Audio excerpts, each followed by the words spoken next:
Welcome. I'm E.G. Marshall. Welcome to the sound of suspense. The fear you can hear. For the next 52 minutes, we're going to take you into the world of mystery, into the world of terrifying imagination. The story you are going to hear concerns a question which has been asked since the first men on Earth were born and died. Is there a life after death?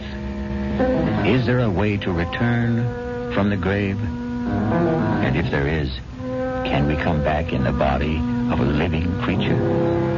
Even one that has claws instead of fingernails? Here is one chilling answer. Dr. Singh, you have to tell me. Could my wife have come back as a bird, a sparrow, something like that? Well, your wife was a rather big woman, Mr. Moresby, in a physical sense. How about a snake? A seagull?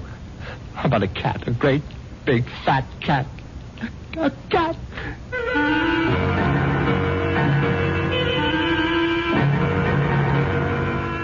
Our mystery drama, The Return of the Moresbys, was written especially for the Radio Mystery Theater by Henry Slessor and stars Patrick O'Neill. I'll be back shortly with Act One.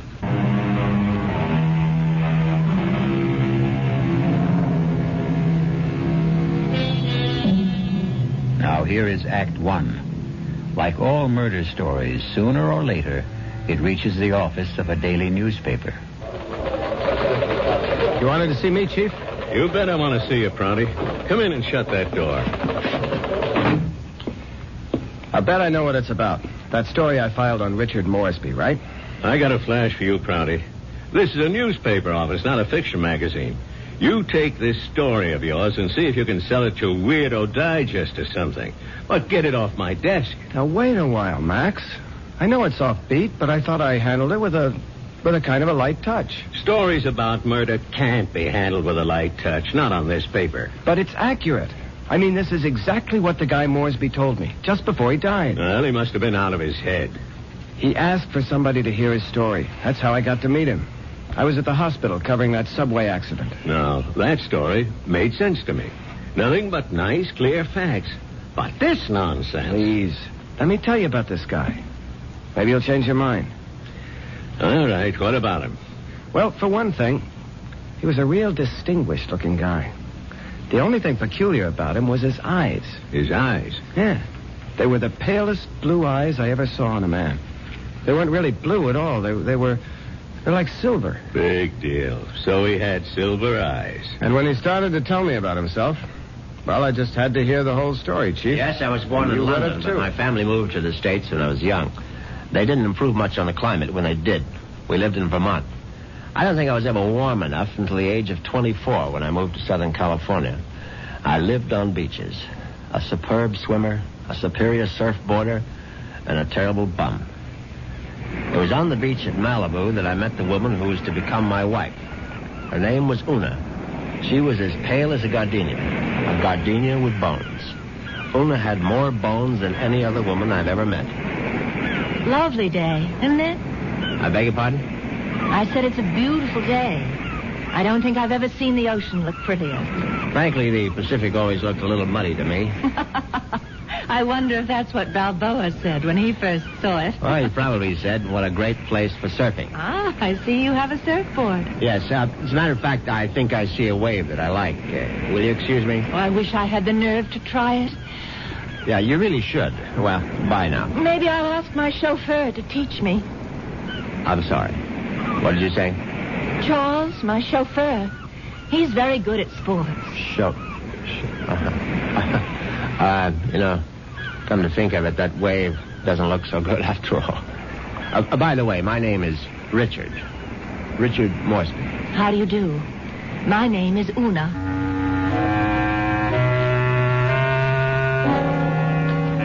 Una Vandermeyer. That was her name. As soon as I realized that she was from the Vandermeyer family, she didn't seem half as bony as she did before. In fact, not only did I become accustomed to Una's appearance, I was even able to tolerate her inane conversation. Can't you just feel the mystery of the stars, Richard?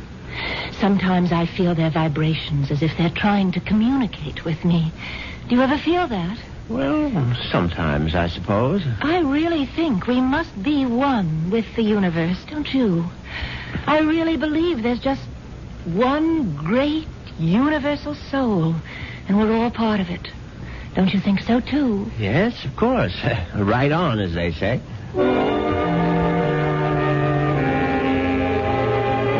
You see what I mean? She talked that way all the time, from the first day of our honeymoon. Well, it was a fine honeymoon just the same. It lasted a whole year on the beaches of the Caribbean, on the French Riviera. I got browner and browner. Una got freckles. Finally, we returned to our home in Los Angeles and settled down to a quiet, comfortable marriage.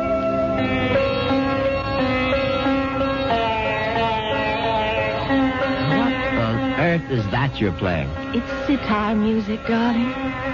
Oh, it's just so spiritual. What made you buy the record? No, Dr. Singh recommended it. Who? Dr. Singh, at the Temple of Metapsychosis, you know. The Temple of what? Metapsychosis. I told you about joining the temple last week. Oh, Richard, sometimes I think you don't listen to me. Now, as you may know, Southern California abounds in quasi-religious organizations. And she'd gone through a number of them without discovering the universal soul at any of their altars. Darling, please come to one of Dr. Singh's lectures. He's such a magnificent speaker. He emits such vibrations.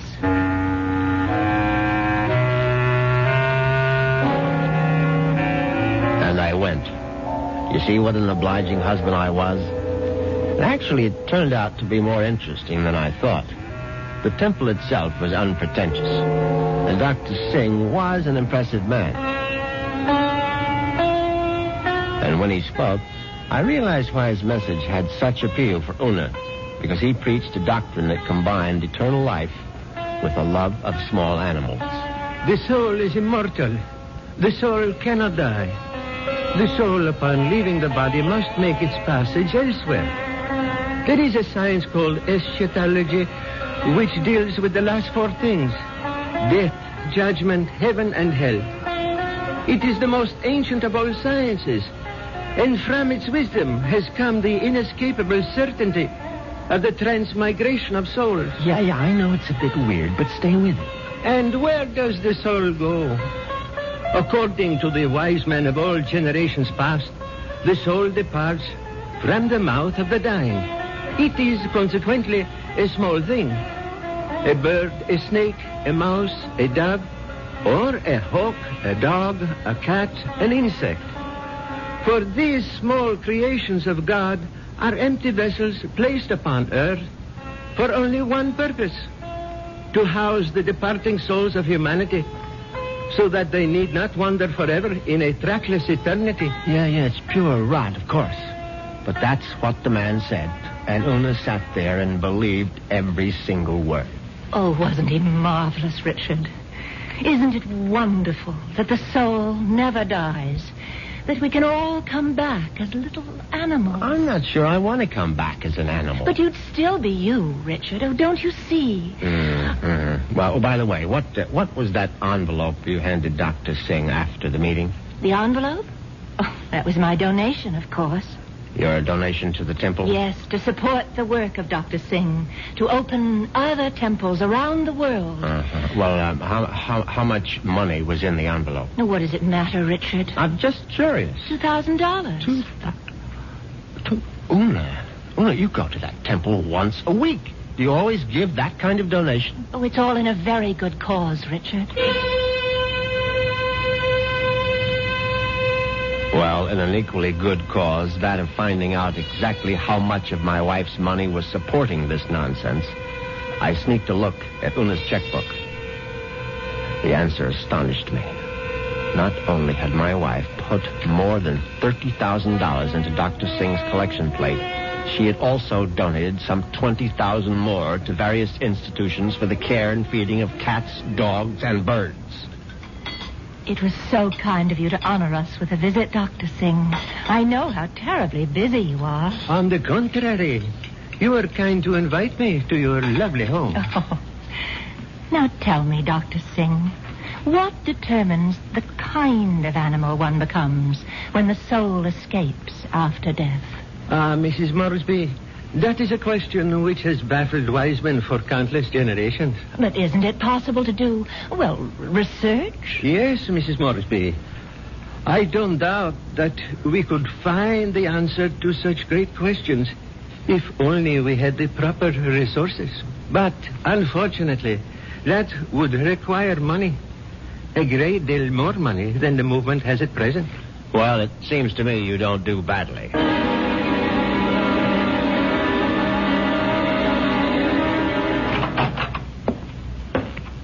Well, there you are. Hello, Richard.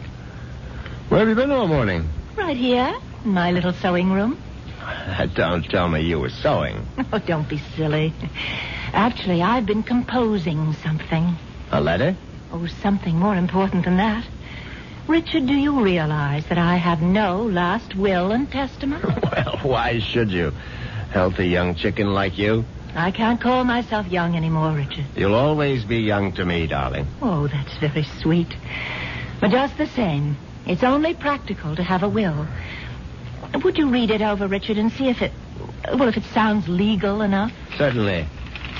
Well, let's see now. I, Una Vandermeyer Moresby, a resident of the city of Los Angeles, state of California, residing at 8 Sheridan Drive, being over the age of 21 and of sound and disposing mind and memory. Darling, this is superb.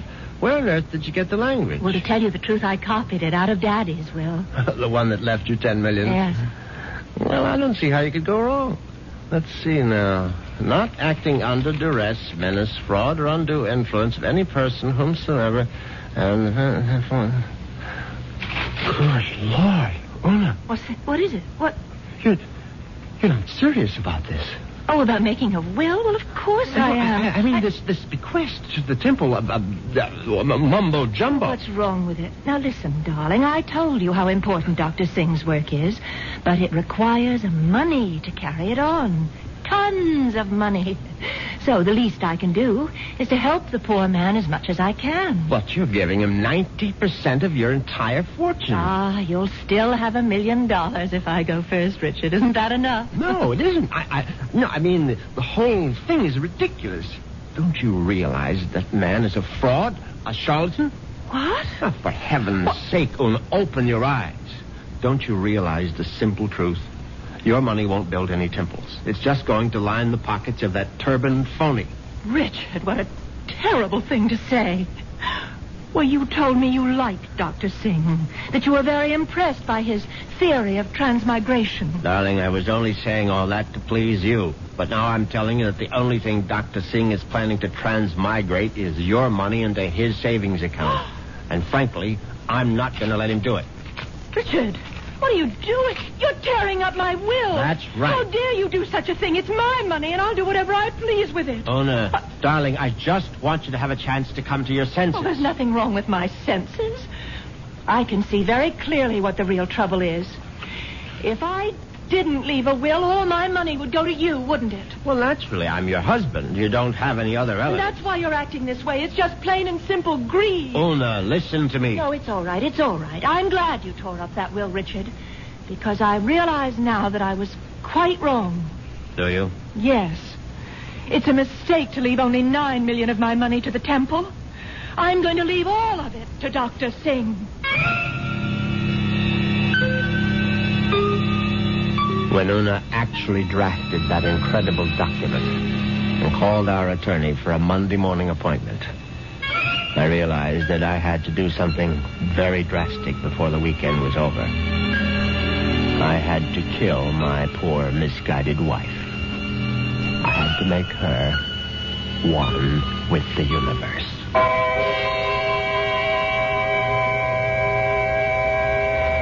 It's obvious that Mr. Moresby is going to be a very reluctant murderer. The question is, will his reluctance get in the way of his efficiency? We'll get the details when we return shortly with Act 2.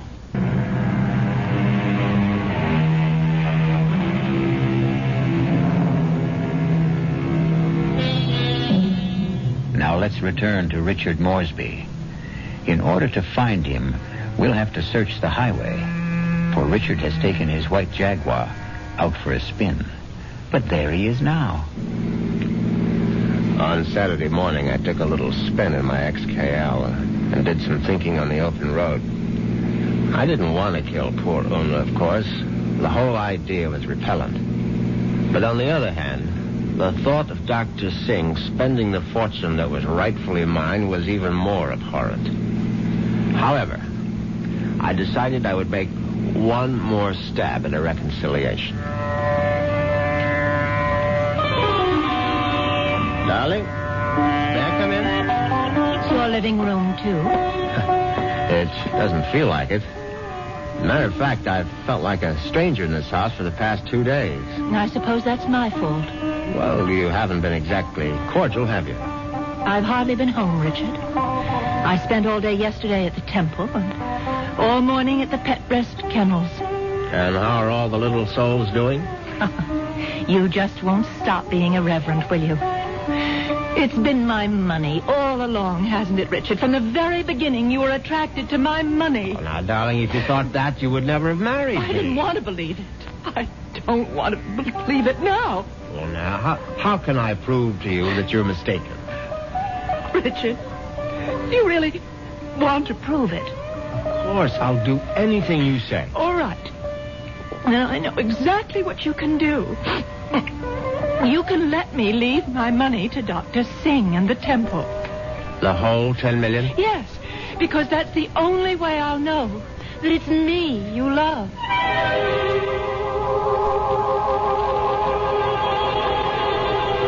Well, you can't say I didn't try. But Una's decision now left me with absolutely no alternative. I was still deeply unhappy about the necessity of taking her life. However, fate was kind to me that very afternoon. Now you're sure that you want me to continue reading, Richard? Of course, darling. Well, I'm sort of embarrassed about this part. It's a paper that I wrote myself. Something you wrote? Yeah, I wrote it this morning. I was going to show it to Dr. Singh. It's, it's sort of a poem. It's called Death. Snappy title. Hope I can read my own handwriting. Death has become nothing to me. Death holds no fear for me. Come, death, I welcome you. Lead me to the woods, the waters, the air above the earth. Come, take me, death. Your touch is kind. Richard? Oh, Richard, why do you look like that? Is it really that terrible? Oh, terrible. Oh, no, my darling, it's beautiful. Do you mean it? You must give it to me, Una. I must have it. You like it that much? Yes, I certainly do. Oh, well, I'll type it up for you, Richard. No, I must have the original. Now, just the way you wrote it. Oh, darling, I'm so flattered. What will you do with it? Oh, I'm going to put it in a frame, of course. And I know just where I'm going to hang it.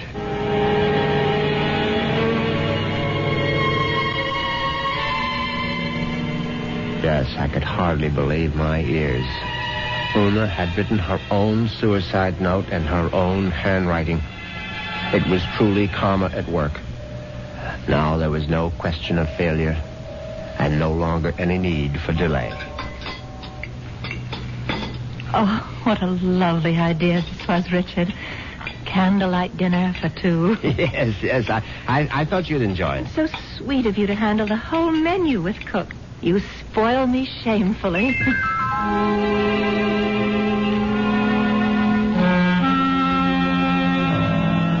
And that night, I spoiled her just a bit more by bringing hot cocoa to her in bed. Oh, Richard, you shouldn't have bothered. But I know how you like your hot cocoa before retiring, Una. You can't get to sleep without it. No, but Parker could have brought it to me. Oh, no, this is something I had to do myself. Oh. Yeah, drink it down now. Yes. I'm drinking it. Does it taste all right? Oh, it tastes just fine.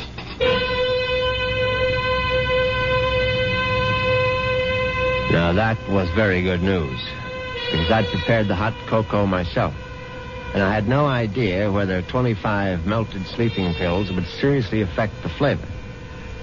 Finally, Una was all tucked in for the night. I went into my study, picked up the poem she had written for Dr. Singh, and brought it to the bedroom. I placed it carefully on the night table beside her. Then I bent over my sleeping darling to see if she was getting along all right. She was very, very quiet. And then a dreadful thing happened. Una opened her eyes. Richard. Oh, Richard. Hush, darling. Now go back to sleep. Richard, I'm sick. No, my love. No, you're only sleepy. Cocoa tasted so strange. I didn't want to upset you, Richard, but I'm sick. No, you'll feel much better in the morning, Una. I promise you. Tomorrow morning, you'll be one with the universe. Richard, that paper. What paper, darling?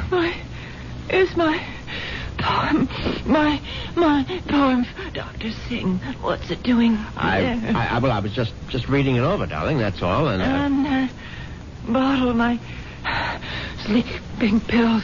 Oh, it's empty. The bottle is empty. Oh, Richard. What have you done? Nothing, darling, nothing. Now, just go to sleep. Cocoa. You put sleeping pills in it. All of them.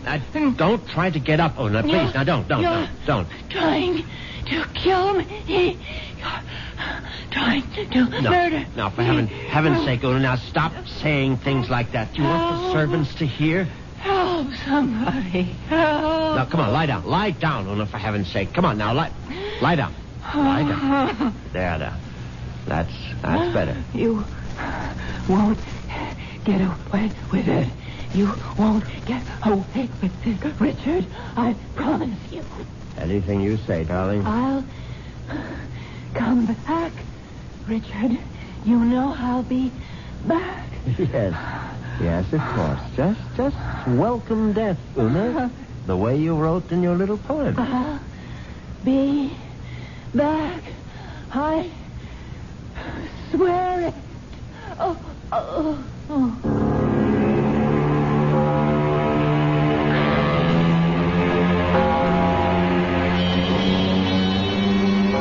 The funeral was held 2 days later.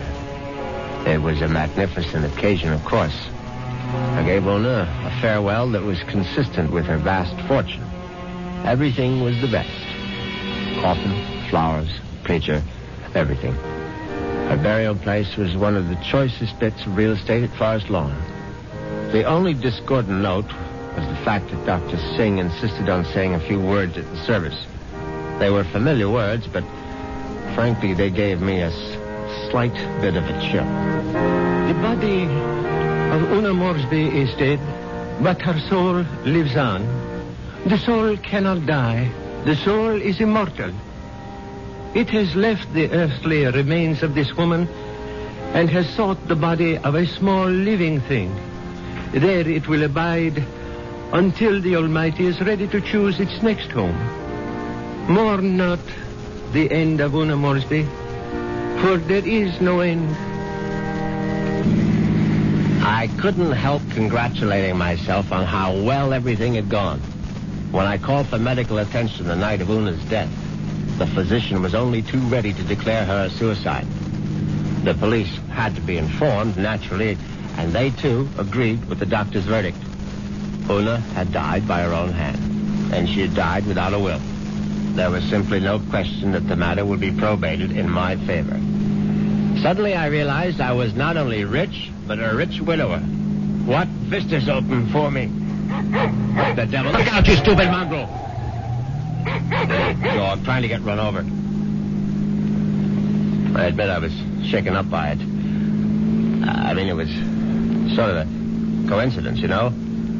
Right after the funeral and all that.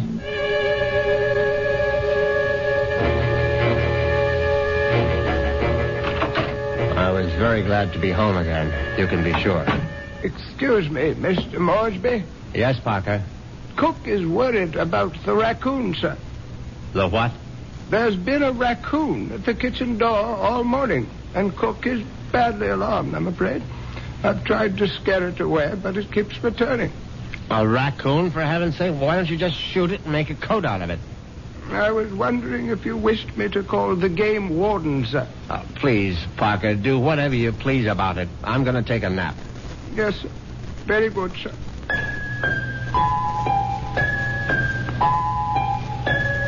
I went upstairs at once, undressed, and got into bed. It was a warm day, and yet I found myself cold. I got out the electric blanket and soon felt very cozy indeed. In fact, I felt so much better that I made a phone call.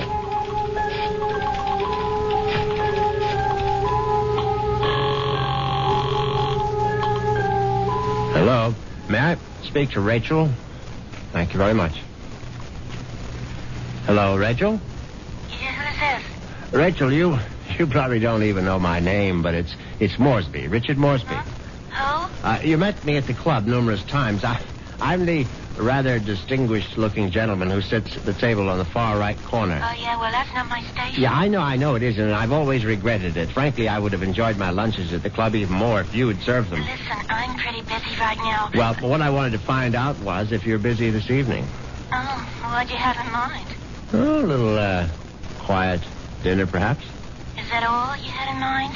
Why don't we just wait and see? I can pick you up outside the club whenever you're free. Yeah, how I know it's you. I mean, I'm still not sure which gentleman you are. I'll be sitting in an XKL Jaguar. Do you think you'll recognize it? A Jag? I get off at 6:30. See you then.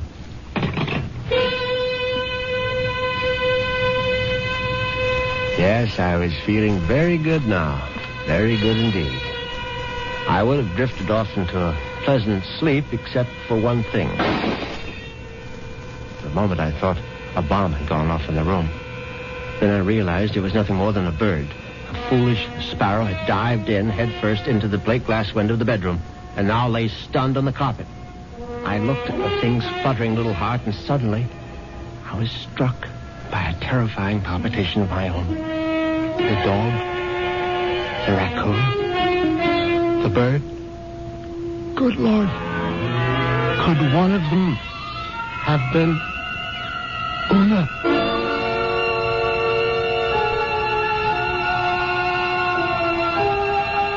Has Una Moresby returned from the grave? Nonsense. Such things don't really happen. But perhaps we should reserve judgment until I return shortly with Act 3.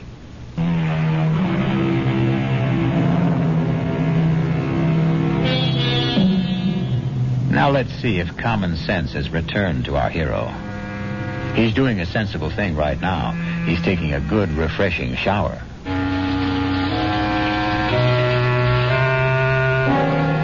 By the time evening came, I was feeling better. All my peculiar notions about Una's animal reincarnation seemed ludicrous as I stood in front of the shaving mirror. I thought about the delicious young woman that was waiting for me at the club. I'd admired Rachel's way with a tray for months, but ever faithful to my wife, I hadn't done more than gaze from afar. But now, things were going to be different. Yes, who is it? It's Parker, sir. Yes, come in, Parker. It's all right. Excuse me, sir. A bit of emergency in the kitchen. Well, what is it? A snake, sir. A what? Cook insists that there's a snake curled up in the telephone wire. Oh, that's ridiculous, Parker. Cook says it's there, Mr. Moresby. They do get into the house sometimes. Well, tell Cook she's seeing things. Tell her to stop nipping at the cooking sherry, and she'll soon stop seeing snakes. Yes, sir. What was that? I would guess it was Cook, sir. Oh, for heaven's sake, go down and see to it, Parker. I'll try, sir. But I'm not very good with snakes, sir. Well, what do you think I am, an expert?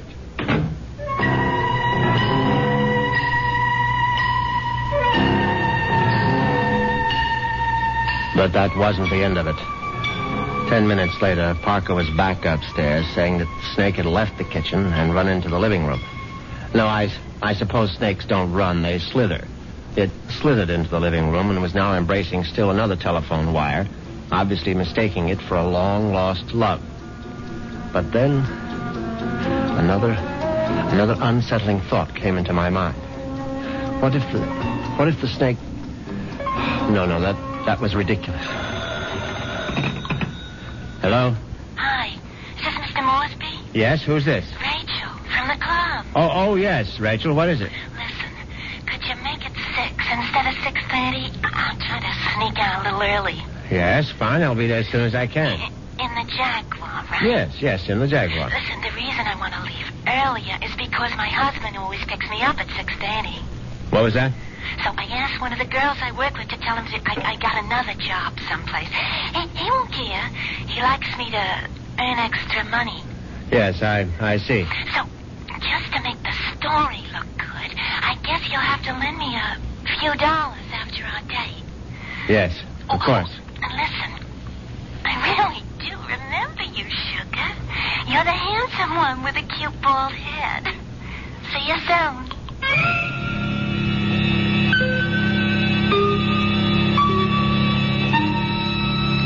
As it happens, I have a very full head of hair. But distressing as Rachel's telephone call was, an even more disturbing thought intruded. The snake was in the telephone wire. What if the snake had been trying to listen in on the extension phone? I knew the idea was absurd, but I couldn't help a superstitious shiver of dread. In fact, I was so troubled that I decided to forego my date with Rachel, the waitress. It wouldn't matter anyway. She'd be angry at some man at the club with a cute, bald head. The next day, I did the only thing that really relaxed me. I went to the beach. It proved to be an excellent idea. I stretched out on the golden sand and let the sun warm me. I listened to the waves beating against the shore. I listened to the haunting cries of seagulls circling overhead. Suddenly I was aware that the gulls which had been hovering over the water were now hovering over me. Now, instead of their cries being sad and plaintive, now they seemed menacing. I stood up hastily, but the gulls seemed to be increasing in number. I saw their sharp, pointed beaks, their raking claws. They were predators, of course. How many times had I seen them swoop into a dive and snatch up some poor fish out of the sea? And there was one seagull in particular. Its beady eyes seemed to be staring at me. No, it was my imagination, of course. I wasn't a fish. I was a man, but just the same, I found myself running down the beach. Running for dear life. And that's when I knew it was time to see a doctor.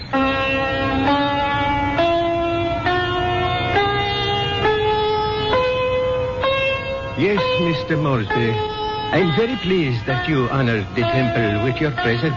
I'm grateful that you're willing to see me, Dr. Singh. I realize that, well, you had a disappointment. A disappointment? I'm afraid I don't understand. I know my wife made certain promises to you concerning her will. I believe she mentioned some modest donation.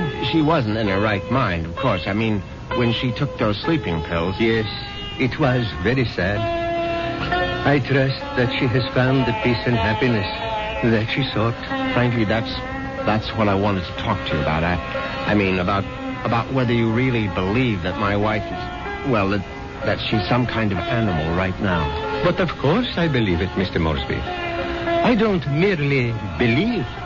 I'm positive. When your wife passed from this world into the next, her soul made its escape. Yes, I know how it goes, but what I'd really like your opinion about is what sort of animal do you think she might be now?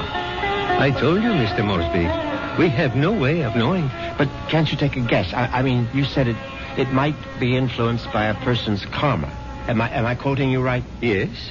The kind of person she was in life may well determine the kind of animal she is now. Your wife was soft. Your wife was gentle. Your wife was independent in spirit. Now, what animal does that remind you of? I don't know. I can't think. Then go home and think about it, Mr. Moresby. Go home and try to be one with the universe. I went home, and I tried to be one with the universe. And when that didn't work, I tried being one with a bottle of scotch. I was still in the library, asleep in the big leather chair, when I heard the noise in the cellar. I simply had to investigate. I looked into the cellar and found that one bare bulb wasn't enough for a thorough search. I found a flashlight and went down the cellar steps. At first there was nothing I could see. But then, there's an empty oil can. Swiftly, my flashlight picked out the culprit. At first, I thought it would turn out to be a mouse, but instead, it was a large, white cat. I don't like cats. I never have. Skulking, cynical creatures. When the beam of my flashlight hit it, the cat froze. I saw it was an alley cat. Its fur shaggy, its eyes baleful in the light. It was fat, and yet it was bony, too. I said scat, but it didn't scat. Instead, it started to walk toward me. And I knew for certain what Dr. Singh had meant. I knew for certain I was looking at the reincarnation of my wife. As soon as that hideous apparition howled at me, I made a cowardly dash for the cellar door.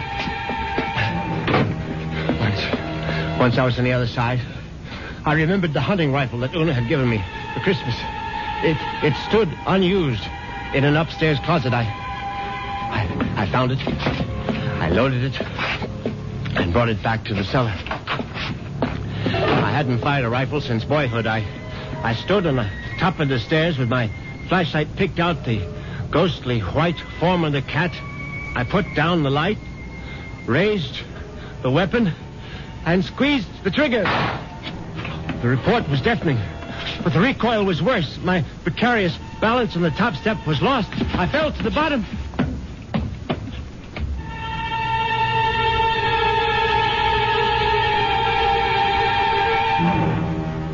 I tried to get up again, but the pain in my right leg was agonizing. I found out later that it was broken.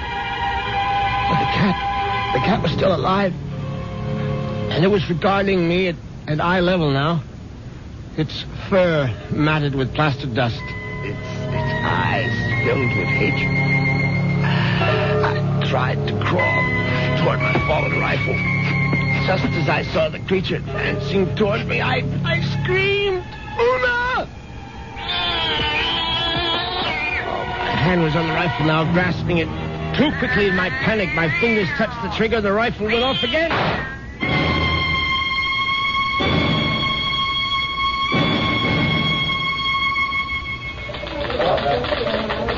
Well, that's how Moresby ended up in the hospital, Chief, with a broken leg and a bullet in his hip.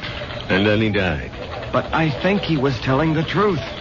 You could see it in his eyes. His silver eyes, right? Yeah, his silver eyes. And you really believe that the guy's wife came back as a cat to get her revenge? What does it matter? It's still a good story. Sorry, Prouty, I can't okay it. Well, what if I got more details? What if I talked to this Dr. Singh? If I went to the Moresby cellar and found that cat? And what would you do then? Ask her if she's Mrs. Moresby? I still think it's worth a try, Chief. I'll tell you what, Prouty. What are you doing for lunch? I hadn't thought about it. Well, think about buying my lunch. You? There's a pretty good restaurant right around the corner where the Moresbys live. Now, we can get a bite there and then check out that cellar.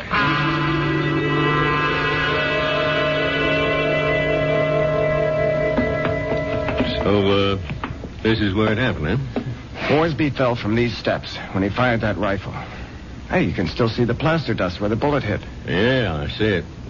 But I don't see any white cat.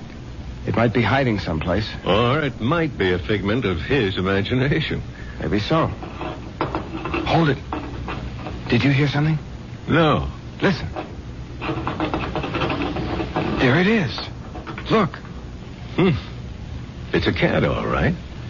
And it looks like it just found its supper.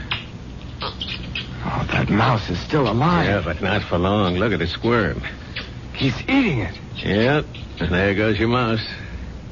Oh, my God. What's the matter, Prouty? Never see a cat eat a mouse before? Chief, did you see that mouse? Sure I saw it. But didn't you notice something? Like what? Its eyes. Chief, did you ever see a mouse with eyes like that? They were so pale blue, they were almost silver.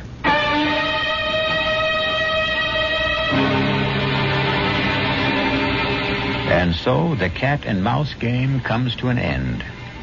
But according to Dr. Singh, there is no end. Perhaps Richard Moresby will have his turn next in another afterlife. I'll be back in a few moments.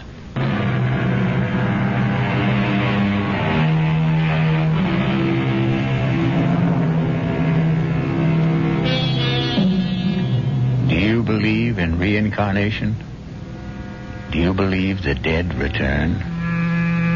We have to believe it, because here we are, the reincarnation of radio drama. We hope you'll keep us alive by listening again to the Radio Mystery Theater. Our cast included Patrick O'Neill, Marion Seldes, Nick Pryor, and Dan Ocko. The entire production was under the direction of Himan Brown.